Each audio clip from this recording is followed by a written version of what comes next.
السلام عليكم ورحمة الله وبركاته. أعوذ بالله من الشيطان الرجيم. بسم الله الرحمن الرحيم.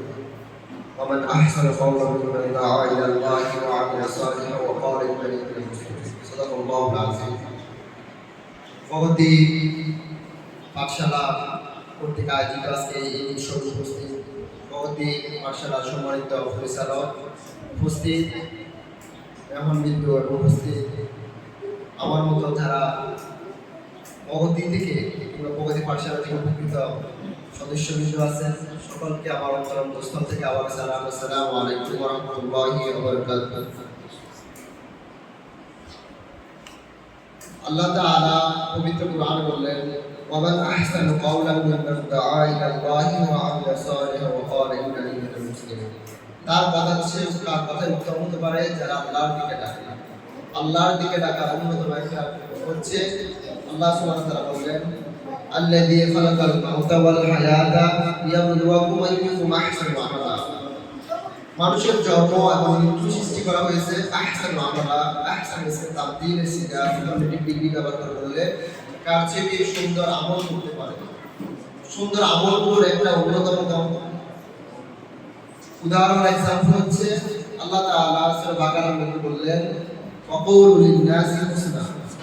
ওয়াকুলু লিন-নাসি হুসনা আয়াতের শুরুর দিকে আল্লাহ তাআলা বললেন, ওয়াইদ আখাযনা মিসাকা বানি ইসরাঈলা আল্লা তা'বুদু ইল্লাল্লাহ ওয়া বিল ওয়ালিদাইনি ইহসানা ওয়া যিল কুরবা ওয়াল ইয়াতামা ওয়াল মাসাকিনা ওয়াকুলু লিন-নাসি হুসনা ওয়া আকিমুস সালাতা।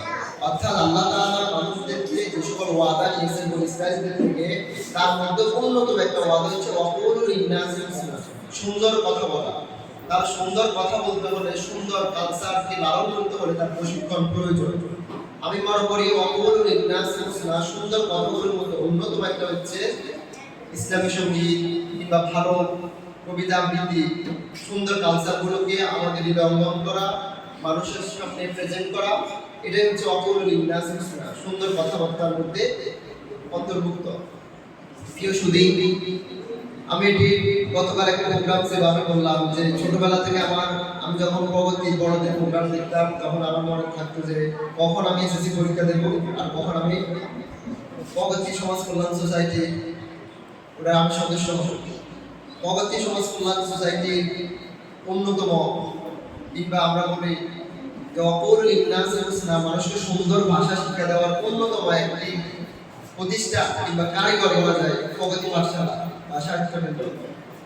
এখানে মানুষদেরকে, এখানে আমরা যারা আছি আমরা বিশ্বাস করি, বিলিভ করি যে অত্র এলাকার কোনো এক জায়গায় যদি একটা মাহফিল হয় আমাদের অত্র পাঠশালা শিক্ষার্থীদেরকে আহ্বান করে ঢাকে ইসলামী সঙ্গীত পরিবেশন করার জন্য কিংবা কবিতা আবৃত্তির জন্য কিংবা কোরআন তেলাওয়াতের জন্য, অবশ্যই এটি গর্বের বিষয়। আরেকটি কথা হচ্ছে মানুষকে ইন্সপায়ার দেওয়ার জন্য, উৎসাহ দেওয়া, এটা অন্যতম একটা লক্ষণ। মানুষ বেঁচে থাকে তার স্বপ্ন নিয়ে, মানুষ বেঁচে থাকে মানুষের ইন্সপায়ার নিয়ে, উদ্দীপনা নিয়ে।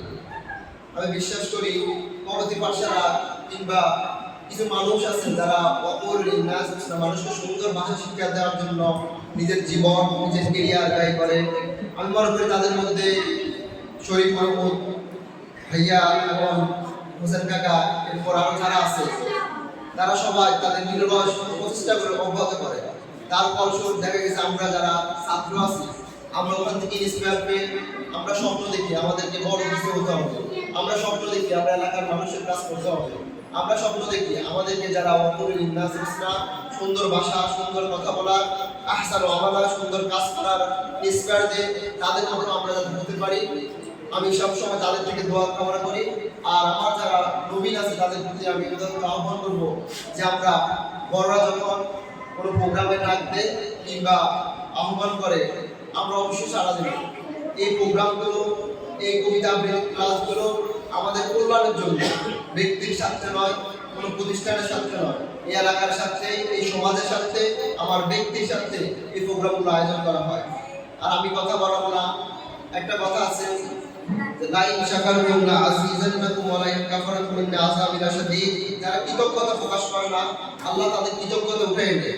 আমরা যদি এই পাঠশালার এই কারিগরগুলোকে যদি আমরা তাদের কৃতজ্ঞতা বোধটাও যদি আমরা প্রকাশ না করতে পারি, একসময় আল্লাহ যেটা বলবেন লাইন শাকারতুম লা আযীযান্নাকুম ওয়া লাইন কাফারতুম আজরাবিলের সাথে আল্লাহ এই কৃতজ্ঞতা না থাকার কারণে আমাদের থেকে রত্নগুলো হারিয়ে যাবে। আশা করব আমরা প্রগতি পাঠশালার সাথে থাকবো এবং তার সাথে কাজ করার আমরা আশ্বাস দিই।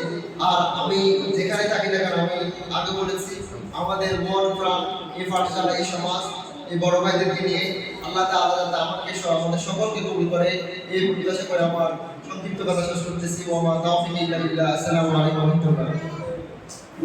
ধন্যবাদ মোহাম্মদ আব্দুর রহিমকে তার সুন্দর কথা বলার জন্য। আশা করছি বা প্রত্যাশা রাখছি আল্লাহ আমাদেরকে যদি বাঁচিয়ে রাখেন